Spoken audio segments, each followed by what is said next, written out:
Friends, welcome back to my channel. ಇವತ್ತಿನ ಬ್ಲಾಗ್ನ ಶುರು ಮಾಡ್ತಾ ಇದ್ದೀನಿ. ಲಾಸ್ಟ್ ಸಾಟರ್ಡೆ ನಾನು ಪೂಜೆ ಎಲ್ಲ ಮುಗಿಸ್ಬಿಟ್ಟು ಬ್ಲಾಗ್ನ ಅಲ್ಲಿಗೆ ಎಂಡ್ ಮಾಡಿದ್ದೆ, ಲೆಂತಿ ಆಗ್ಬಿಡುತ್ತೆ ಅಂತ. ಇನ್ನು ಮಧ್ಯಾಹ್ನ ನಾನು ಸ್ವಲ್ಪ ಪೂಜೆ ಎಲ್ಲ ಆದಮೇಲೆ ಒಂಚೂರು ರೆಸ್ಟ್ ಮಾಡಿ ಅದಾದಮೇಲೆ ಇವಾಗ ಮಧ್ಯಾಹ್ನ ಅಡುಗೆ ಮಾಡೋಣ ಅಂತೇಳಿ ಕಿಚನ್ಗೆ ಬಂದಿದ್ದೀನಿ. ಯೂಶ್ವಲಿ ನಾನು ಯಾವಾಗಲೂ ಶನಿವಾರ ಬಂತು ಅಂತಂದರೆ ಮೊಸಪ್ಪು ಸಾಂಬಾರು, ಅನ್ನ, ಪಾಯಸ ಈ ಥರ ಮಾಡ್ತೀನಿ. ಕೆಲವೊಂದು ಟೈಮು ಪಾಯಸ ತಿನ್ನಲ್ಲ ಅಂತಂದರೆ ಮುದ್ದೆ, ಮೊಸಪ್ಪು ಸಾಂಬಾರು, ಅನ್ನ ಮಾಡ್ತೀನಿ. ಸೊ ಈ ರೀತಿಯಾಗಿರುತ್ತೆ. ಈ ವಾರ ರಸಮ್ ಮತ್ತು ನೆಂಚ್ಕೊಳ್ಳೋದಕ್ಕೆ ಬಾಳೆಕಾಯಿ ಫ್ರೈ ಮತ್ತು ಅನ್ನ ಮಾಡ್ತಾಯಿದ್ದೀನಿ. ಅದು ಲಾಸ್ಟ್ ವೀಕ್ ಡೇಸಲ್ಲಿ ನಾನು ಒಂದ್ಸಲ ಮೊಸಪ್ಪು ಸಾಂಬಾರು ಮಾಡಿದ್ದೆ ಮಧ್ಯದಲ್ಲಿ. ಹಾಗಾಗಿ ಮತ್ತೆ ತಿನ್ನೋಕ್ಕೆ ಬೋರು ಅಂತ ಅಂದ್ಬಿಟ್ಟು ಶನಿವಾರ ದಿನ ಚೇಂಜ್ ಮಾಡಿದ್ದೀನಿ. ಅದೇನೋ ಗೊತ್ತಿಲ್ಲ, ಇದೊಂದು ಮಾತ್ರ ನಾನು ಟೈಮ್ ಟೇಬಲ್ ಅಡುಗೆ ಅಂತ ಮಾಡ್ಕೊಂಡಿದ್ದೀನಿ. ಶನಿವಾರ ಬಂತು ಅಂತಂದರೆ ಬೆಳಗ್ಗೆ ಟಿಫನ್ಗೆ ಅವಲಕ್ಕಿ ಇರುತ್ತೆ, ಮಧ್ಯಾಹ್ನ ಮೊಸಪ್ಪು ಸಾಂಬಾರು ಇರುತ್ತೆ. ನನ್ನ ಮಗನಿಗೆ ಮೊಸಪ್ಪು ಸಾಂಬಾರು ಅಂದರೆ ತುಂಬಾ ಇಷ್ಟ ಅವನಿಗೆ. ಹಾಗಾಗಿ ಆವಾಗ ಸ್ಕೂಲ್ಗೆ ಹೋಗೋ ಟೈಮಲ್ಲಿ ವೀಕ್ ಡೇಸಲ್ಲಿ ಈ ಸಾಂಬಾರು ಮಾಡಿದ್ರೆ ಅವನಿಗೆ ಇಷ್ಟ ಆಗ್ತಾ ಇರಲಿಲ್ಲ. ಶನಿವಾರ ದಿನ ಹಾಫ್ ಡೇ ಸ್ಕೂಲ್ ಮುಗಿಸ್ಕೊಂಬಂದು ಮೊಸಪ್ಪು ಸಾಂಬಾರನ್ನ ಇನ್ನು ಮಧ್ಯಾಹ್ನ ಎಂಜಾಯ್ ಮಾಡಿಕೊಂಡು ಕಾರ್ಟೂನ್ಸ್ ಎಲ್ಲ ಹಾಕ್ಕೊಂಡು ಎಂಜಾಯ್ ಮಾಡ್ಕೊಂಡು ತಿಂತಾಯಿದ್ದೆ. ಯಾಕೆ ನಿನಗೆ ಶನಿವಾರನೇ ಬೇಕು ಅಂತಂದರೆ ರಜಾ ಇರುತ್ತಲ್ಲ, ಮೊಸಪ್ಪು ಸಾಂಬಾರನ್ನ ಎಂಜಾಯ್ ಮಾಡ್ಬೋದು ಟಿ ವಿ ನೋಡಿಕೊಂಡು ಊಟ ಮಾಡೋದು ಅಂತೇಳಿ ಹೇಳ್ತಾಯಿದ್ದ. ಅವಾಗಿಂದ ಅದು ಅಭ್ಯಾಸ ಹೋಗ್ಬಿಟ್ಟಿದೆ. ಶನಿವಾರ ದಿನ ಮೊಸಪ್ಪು ಸಾಂಬಾರು ಮಾಡಿಲ್ಲ ಅಂತಂದರೆ ಅವತ್ತು ಶನಿವಾರ ಅನಿಸ್ಕೊಳ್ಳೋದೇ ಇಲ್ಲ. ಇದೊಂದು ಮಾತ್ರ ನಾನು ಬೆಳಗ್ಗೆ ಟಿಫನ್ಗೆ ಅವಲಕ್ಕಿ ಮತ್ತು ಮೊಸಪ್ಪು ಸಾಂಬಾರನ್ನ ಟೈಮ್ ಟೇಬಲ್ ಅಡುಗೆ ಅಂತ ಮಾಡ್ಕೊಂಡಿದ್ದೀನಿ.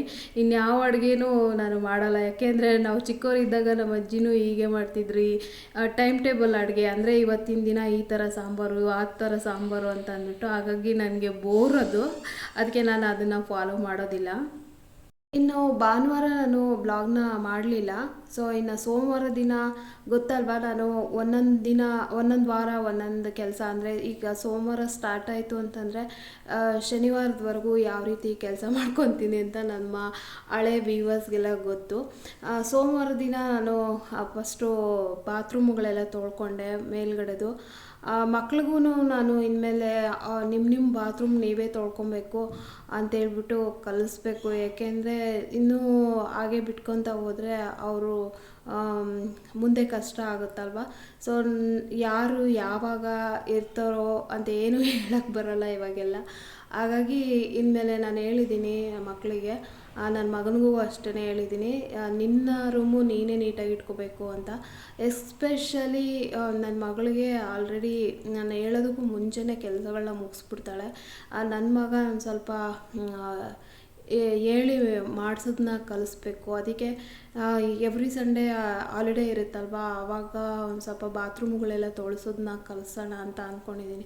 ಈಗ ಆಲ್ರೆಡಿ ನಾನು ಏನಾದರೂ ತಿಂದಿದ್ದನ್ನ ಬೆಡ್ಡು ಸೈಡಲ್ಲೆಲ್ಲ ಇಟ್ಕೊಳ್ಳೋದು, ಮತ್ತು ಬೆಡ್ಡನ್ನ ಏನೋ ಸೆಟ್ ಮಾಡೋದು ಅದೆಲ್ಲ ಮಾಡ್ತಾ ಇರಲಿಲ್ಲ ಅವನು. ಇನ್ಮೇಲೆ ನಿನ್ನ ರೂಮ್ನ ನೀನೇ ನೀಟಾಗಿ ಇಟ್ಕೊಬೇಕು ಅಂತ ಹೇಳ್ದಾಗಿಂದ ಮಾಡ್ಕೊತಾ ಇದ್ದಾನೆ. ಇನ್ನೊಂದು ಬಾತ್ರೂಮ್ ಒಂದು ಕ್ಲೀನ್ ಮಾಡಿಸೋದನ್ನ ಕಲಿಸ್ಬೇಕು. ಮುಂದೆ ಅವರು ಮಾಡ್ತಾರೋ ಬಿಡ್ತಾರೋ ಗೊತ್ತಿಲ್ಲ, ಒಟ್ಟಿನಲ್ಲಿ ಎಲ್ಲ ಕೆಲಸನೂ ಬರಬೇಕಲ್ವ. ಹಾಗಾಗಿ ಕಲಿಸೋಣ ಅಂತ ಅಂದ್ಬಿಟ್ಟು ಅಂದ್ಕೊಂಡಿದ್ದೀನಿ. ಇನ್ನು ಇದೊಂದು ವಾರ ಎಕ್ಸ್ಕ್ಯೂಸ್ ಅಂದರೆ ನಾನೇ ಮಾಡಿಬಿಡೋಣ, ಆಮೇಲೆ ಮುಂದಿನ ವಾರದಿಂದ ಅವ್ರಿಗೆ ಹೇಳ್ಬಿಟ್ಟು ತೊಳ್ಸೋಣ ಅಂತ ಅಂದ್ಬಿಟ್ಟು ಈ ವಾರ ನಾನೇ ತೊಳೆದ್ಬಿಟ್ಟು ಅದಾದಮೇಲೆ ಇದು ಶನಿವಾರ ದಿನ ನಾನು ಮ್ಯಾಟ್ನ ತೆಗ್ದಿದ್ದು ವಾಶ್ ಮಾಡೋಣ ಅಂತ ಅಂದ್ಬಿಟ್ಟು. ಈ ಬೇಸಿಗೆಗಾಲದಲ್ಲಿ ಮಾತ್ರ ಕಾರ್ಪೆಟ್ ತೊಳೆಯೋದಕ್ಕೆ ಒಳ್ಳೆ ಟೈಮ್ ಅಂತ ಹೇಳ್ಬೋದು. ಮೊದಲೆಲ್ಲ ನಾನು ವರಮಹಾಲಕ್ಷ್ಮಿ ಹಬ್ಬದಲ್ಲಿ ತೊಳಿತಾ ಇದ್ದೆ, ಆವಾಗ ಅಷ್ಟೊಂದು ಬಿಸಿಲಿರಲ್ಲ. ಆದರೆ ಈ ಬೇಸಿಗೆ ಅಷ್ಟು ಹೆವಿ ಬಿಸಿಲಿರಲ್ಲ ವರಮಹಾಲಕ್ಷ್ಮಿ ಹಬ್ಬದ ಟೈಮು ಮತ್ತು ದಸರಾ ಟೈಮಲ್ಲಿ. ಆವಾಗ ಒಂದು ಟೈಮ್ ನಾನು ವರಮಹಾಲಕ್ಷ್ಮಿ ಹಬ್ಬಕ್ಕೆ ತೊಳೆದಾಗ ತುಂಬಾ ಬ್ಯಾಡ್ ಸ್ಮೆಲ್ ಬರ್ತಾಯಿತ್ತು. ಅದಕ್ಕೆ ನಾನು ಅವತ್ತು ಅಂದ್ಕೊಂಡೆ, ಇನ್ಯಾವತ್ತೂ ಇದು ವರಮಹಾಲಕ್ಷ್ಮಿ ಹಬ್ಬದಲ್ಲಿ ವಾಶ್ ಮಾಡಬಾರ್ದು, ಇದು ಬೇಸಿಗೆಯಲ್ಲೇ ಕ್ಲೀನ್ ಮಾಡಿಕೊಂಡ್ರೆ ಸರಿ ಅಂತ ಅಂದ್ಬಿಟ್ಟು. ಇವಾಗ ಬೇಸಿಗೆ ಇನ್ನೊಂದು ತಿಂಗಳಿದೆ ಅಲ್ವಾ ಬಿಸಿಲು. ಈ ಟೈಮಲ್ಲಿ ಜಾಸ್ತಿ ಇನ್ನೇನು ಮೇ ಬಂತು ಅಂತಂದರೆ ಬಿಸಿಲು ಜಾಸ್ತಿ ಆಗ್ತಾ ಇರುತ್ತಲ್ಲ, ಹಾಗಾಗಿ ವಾಶ್ ಮಾಡಿಬಿಡೋಣ ಅಂತೇಳಿ ಶನಿವಾರ ತೆಗ್ದಿಟ್ಟಿದ್ದು. ಡೇ ಟೈಮು ತೊಳೆಯೋಣ ಅಂತ ಅಂದ್ಕೊತೀನಿ, ಆದರೆ ಬಿಸಿಲು ಅಲ್ವಾ, ತಲೆನೋವು ಬಂದುಬಿಡುತ್ತೆ ಅಂತ ಅಂದ್ಬಿಟ್ಟು ಸುಮ್ಮನಾಗಿದ್ದೆ. ಇನ್ನು ಸೋಮವಾರ ದಿನ ಬಾತ್ರೂಮ್ ಎಲ್ಲ ತೊಳೆದ್ಬಿಟ್ಟು ಈವ್ನಿಂಗ್ ಹಂಗೆ ಬಂದುಬಿಟ್ಟು ನಾನು ಸೋಪ್ ಹಾಕಿ ಬ್ರಷ್ ಹಾಕಿ ಉಜ್ಜಿ ತೊಳಿತಾ ಇದ್ದೆ. ಆವಾಗ ನನ್ನ ಹಸ್ಬೆಂಡ್ ಬಂದುಬಿಟ್ಟು ನಾನು ನೀರು ಬಿಡ್ತೀನಿ, ನೀನು ಕ್ಲೀನ್ ಮಾಡ್ಕೊ ಅಂತ ಹೇಳಿದ್ರು. ಸರಿ, ಅದು ನೀರು ಬಿಟ್ಟು ಹಿಂಗೆ ಎತ್ತಿದ್ರೇ ಅದರಲ್ಲಿರೋಂಥ ಗಲೀಜೆಲ್ಲ ಈಚೆ ಬರೋದು, ಅದಕ್ಕೆ ನೀವು ನೀರು ಬಿಡಿ, ನಾನು ಎಲ್ಲ ಅದನ್ನು ಮ್ಯಾಟ್ನ ಎತ್ತಿಬಿಡ್ತೀನಿ ಅಂತೇಳಿ ಹೇಳ್ತಾ ಇದ್ದೆ. ಸರಿ ಅಂತೇಳಿ ಅವರು ನೀರೆಲ್ಲ ಬಿಟ್ಟು ಹಾಗೆ ಟೆರೇಸು ಕೂಡ ಎಲ್ಲ ತೊಳೆದ್ಬಿಟ್ರು. ಇನ್ನು ಮಂಗಳವಾರ ನಾನು ಬ್ಲಾಗ್ನ ಕಂಟಿನ್ಯೂ ಮಾಡ್ತಾಯಿದ್ದೀನಿ. ಇನ್ನು ಸೋಮವಾರ ದಿನ 2 ಬಾತ್ರೂಮ್ ತೊಳೆದೆ, ಆಮೇಲೆ ಇದು ಕಾರ್ಪೆಟ್ನ ತೊಳೆದೆ. ಇನ್ನು ಮಂಗಳವಾರ ದಿನ ಮೇಲ್ಗಡೆದೆಲ್ಲ ಮನೆ ಒರೆಸ್ಕೊಂಡೆ. ಆಮೇಲೆ ಮನೆ ಮುಂದೆಗಡೆ ಏನೋ ಶೋ ಪ್ಲ್ಯಾಂಟ್ಸ್ ಎಲ್ಲ ಇತ್ತಲ್ವ, ಅಪ್ಪ ನೋಡೋಕ್ಕೆ ಆಗಲ್ಲ, ಅಷ್ಟೊಂದು ಧೂಳು. ಇವಾಗಂತೂ ಬೇಸಿಗೆನಲ್ಲಿ ಬೇಸಿಗೆ ಬಂತಂದರೆ ಇದೊಂದು ಬೇಜಾರು, ತುಂಬ ಧೂಳು ಗಿಡಗಳ ಮೇಲೆಲ್ಲ ಕೂತ್ಕೊಳ್ತಾ ಇರುತ್ತೆ, ನೋಡೋಕ್ಕಾಗಲ್ಲ ಮನೆ ಮುಂದೆ. ಅದಕ್ಕೋಸ್ಕರ ತೊಳೆದ್ಬಿಡೋಣ ಅಂತ ಅಂದ್ಬಿಟ್ಟು ಏನೋ ಈ ಫಿಲ್ಟರ್ದೆಲ್ಲ ವೇಸ್ಟ್ ನೀರು ಬರ್ತಾ ಇರುತ್ತಲ್ವ, ಆ ನೀರನ್ನ ತಂದುಬಿಟ್ಟು ಎಲ್ಲ ಗಿಡಗಳನ್ನ ತೊಳಿತಾ ಇದ್ದೀನಿ, ಧೂಳನ್ನ. ಸೊ ಆವಾಗ ಒಂದು ಸ್ವಲ್ಪ ತೊಳೆದಾದ್ಮೇಲೆ ಒಂದು ಸ್ವಲ್ಪ ನೋಡೋಕ್ಕೆ ಚೆನ್ನಾಗಿ ಕಾಣಿಸುತ್ತೆ. ಧೂಳು ಇತ್ತಂತಂದರೆ ಏನೋ ಒಂಥರ ಮೈಂಡೆಲ್ಲ ಡಿಸ್ಟರ್ಬ್ ಅನಿಸ್ತಾ ಇರುತ್ತೆ. ಹಾಗಾಗಿ ನನಗೆ ಇಡೀ ಮನೆ ಏನೋ ಡಸ್ಟ್ ಫ್ರೀ ಆಗಿರಬೇಕು ಮನೆ. ನನ್ನ ಅಜ್ಜಿಗೂ ಹಾಗೇ, ನಮ್ಮ ಅಮ್ಮಂಗೂ ಹಾಗೇ, ಆಮೇಲೆ ನನಗೂ ಹಾಗೇ, ಮತ್ತು ನನ್ನ ಹಸ್ಬೆಂಡ್ಗೂ ಅಷ್ಟೇ. ಅವ್ರಿಗೂ ಧೂಳಂದರೆ ಇಷ್ಟ ಆಗಲ್ಲ. ನಮ್ಮಿಬ್ಬರ ಥರನೇ ನಮ್ಮ ಮಕ್ಕಳು ಕೂಡ ಹಾಗೇ. ಅಪ್ಪ ಅಮ್ಮ ಹೇಗಿರ್ತಾರೋ ಹಾಗೆ ಕಲ್ತ್ಬಿಡ್ತಾರಲ್ವ ಮಕ್ಕಳು, ನಾವು ಹೇಗೆ ಅಭ್ಯಾಸ ಮಾಡಿಸ್ತೀವ ಹಾಗೆ. ಸೊ ಇವಾಗ ಗಿಡಗಳೆಲ್ಲ ತೊಳೆದಿದ್ದಾದಮೇಲೆ ಇವಾಗ ಕಾರ್ ಪಾರ್ಕಿಂಗು ತೊಳೆಯೋಣ ಅಂತ ಅಂದ್ಬಿಟ್ಟು ಸೋಪ್ ಪೌಡರು, ಇವರು ಆ್ಯಕ್ಚುಲಿ ಬೆಳಗ್ಗೆನೇ ನಾನು ನೀರು ಹಾಕಿರಲಿಲ್ಲಲ್ಲ, ಯಾಕೆ ಇಷ್ಟೊತ್ತಾದರೂ ನೀರು ಹಾಕಿಲ್ಲ, ಮೇ ಬಿ ಸುಸ್ತಾಗಿದೆಯೇನೋ ಡೈಲಿ ಕೆಲಸ ಮಾಡಿಬಿಟ್ಟು ಅಂತ ಅಂದ್ಬಿಟ್ಟು ವಾಕಿಂಗ್ ಹೋದವರು ಬಂದು ನೀರು ಬಿಡೋಕ್ಕೆ ಸ್ಟಾರ್ಟ್ ಮಾಡ್ಕೊಂಡಿದ್ರು. ನಾನು ಹೇಳಿದೆ, ಸಾಹೇಬ್ರೆ ನೀವು ನೀರು ಹಾಕಬೇಡಿ, ನಾನು ಕಾರ್ ಪಾರ್ಕಿಂಗು ಸೋಪ್ ಪೌಡರ್ ಹಾಕಿ ಉಜ್ಜಬೇಕು ಅಂತ ಹೇಳ್ಬಿಟ್ಟು ಸುಮ್ಮನೆ ಹಾಗೆ ಟೀಸ್ ಮಾಡ್ತಾಯಿದ್ದೆ. ಹಂಗೂ ಗಿಡಗಳಿಗೆಲ್ಲ ಬಿಟ್ಬಿಟ್ಟು ಒಂದು ಸ್ವಲ್ಪ ಸ್ಟೆಪ್ಸ್ಗಳೆಲ್ಲ ತೊಳೆದಿದ್ರು. ನಾನು ಮಾಡ್ಕೊತೀನಿ ಬಿಡಿ ಅಂತ ಹೇಳಿದೆ. ಸರಿ, ಯಾವಾಗ ನಾನು ಕಾರ್ ಪಾರ್ಕಿಂಗ್ ತೊಳಿಬೇಕಂತ ಪ್ಲ್ಯಾನ್ ಮಾಡ್ಕೊಂಡಿರ್ತೀನಿ, ಆವಾಗಲೇ ಇವರು ಏನೋ ಗೇಟ್ ಹತ್ರ ಬಂದು ನೀರು ಹಾಕೋದು, ತೊಳೆಯೋದು ಈ ಥರ ಮಾಡ್ತಿರ್ತಾರೆ. ನನಗೆ ಬೇಕಾದ ಟೈಮಲ್ಲಿ ತೊಳೀರಿ ಅಂತಂದ್ರೂ ತೊಳೆಯೋಕ್ಕೆ ಹೋಗಿರಲ್ಲ. ಸೊ ಯಾವಾಗಲೂ ಹಿಂಗೆ ಉಲ್ಟಾ ನಮ್ಮ ಮನೇಲಿ ನಮ್ಮ ಯಜಮಾನ್ರದ್ದು. ಸರಿ, ಆಮೇಲೆ ಅವರು ರೆಡಿ ಆಗಿಬಿಟ್ಟು ಆಫೀಸ್ಗೆ ಹೋದರು. ನಾನು ಅವರೆಲ್ಲ ಹೋದ್ಮೇಲೆ ಮೇಲ್ಗಡೆದೆಲ್ಲ ಮನೆ ಒರೆಸ್ಕೊಂಡು, ಅದಾದಮೇಲೆ ಗಿಡಗಳೆಲ್ಲ ವಾಶ್ ಮಾಡಿಕೊಂಡು ಟಿಫನ್ನು ಎಲ್ಲ ತಿಂದ್ಕೊಂಡು, ಅದಾದಮೇಲೆ ಇವಾಗ ಕಾರ್ ಪಾರ್ಕಿಂಗ್ ತೊಳೆಯೋಣ ಅಂತ ಅಂದ್ಬಿಟ್ಟು ಒಂದು 12 ಗಂಟೆ ಹಂಗೆ ನಾನು ಕೆಳಗಡೆ ಬಂದೆ.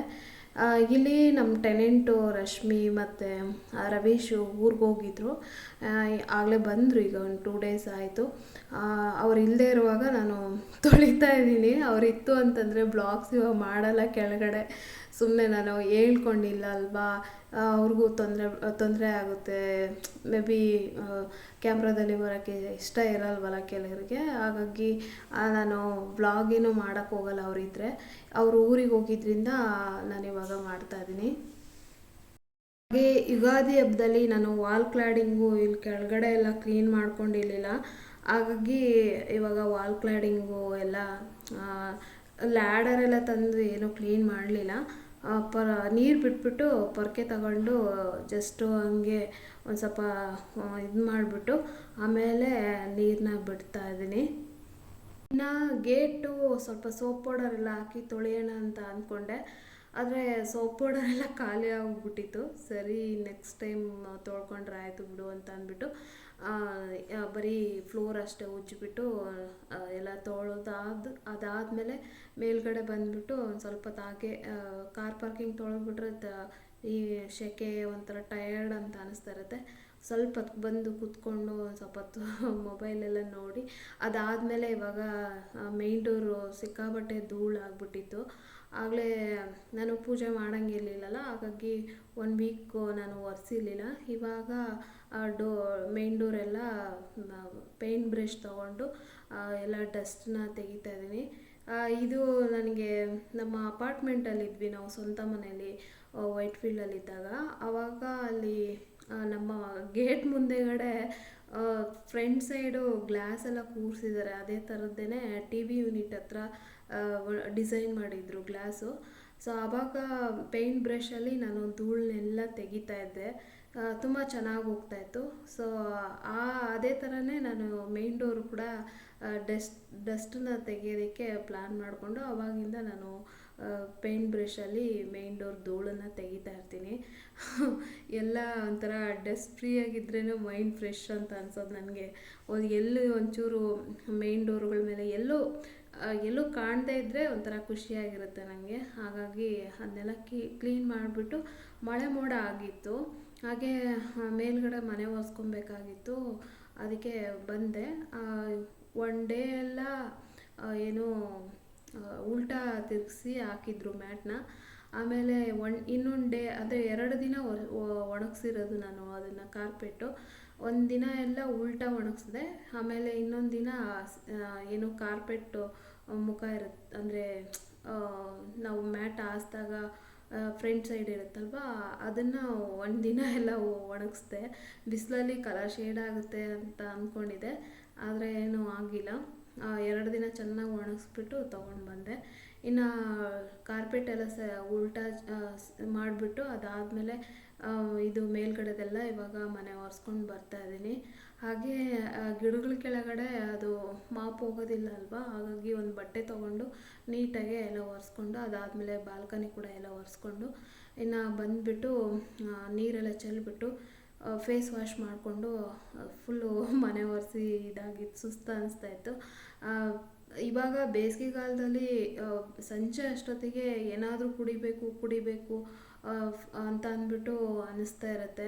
ಗಂಟ್ಲೆಲ್ಲ ಒಂಥರ ಒಣಗ್ದಂಗೆ ಆಗುತ್ತೆ, ಹೊಟ್ಟೆಲೆಲ್ಲ ಒಂಥರ ಸಂಕಟ ಅಂತ ಅನಿಸುತ್ತಲ್ವ. ಹಾಗಾಗಿ ನನಗೆ ಪ್ರತಿದಿನ ಒಂದೇನಾದರೂ ಜ್ಯೂಸ್ ಮಾಡ್ಕೊಂಡು ಕುಡಿದ್ರೇ ಸಮಾಧಾನ ಅಂತ ಅನಿಸೋದು. ಹಾಗಾಗಿ ಆ್ಯಪಲ್ ಜ್ಯೂಸನ್ನ ಮಾಡಿ ಕುಡಿದು ಅದಾದಮೇಲೆ ಇವಾಗ ನೈಟ್ ಡಿನ್ನರ್ಗೆ ಅಂತ ಅಂದ್ಬಿಟ್ಟು ಪನ್ನೀರ್ ಬಿರಿಯಾನಿ ಮಾಡೋಣ ಅಂತಂದ್ಬಿಟ್ಟು ಪನ್ನೀರ್ ಬಿರಿಯಾನಿಗೆ ಎಲ್ಲ ರೆಡಿ ಮಾಡ್ಕೊತಾ ಇದ್ದೀನಿ. ಇವತ್ತೊಂದು ಸ್ವಲ್ಪ ಡಿಫ್ರೆಂಟಾಗಿ ರುಬ್ಬಿ ಮಾಡೋಣ, ಅದು ಕೊತ್ತಂಬರಿ ಸೊಪ್ಪು, ಪುದೀನ, ಹಸಿರು ಮೆಣಸಿನ್ಕಾಯಿ ಎಲ್ಲ ಹಾಕಿ ಮಾಡೋಣ ಅಂತೇಳ್ಬಿಟ್ಟು ಮಾಡಿದೆ. ಮಾಮೂಲಿಯಾಗಿ ನಾನು ಪನ್ನೀರ್ ಬಿರಿಯಾನಿ ಮಾಡ್ತಾ ಇದ್ನಲ್ವ, ಆ ಥರ ಏನೂ ಇರಲಿಲ್ಲ. ಇದು ಒಂಥರ ಪ್ಲೈನ್ ಕುಷ್ಕ ಥರ ಇತ್ತು.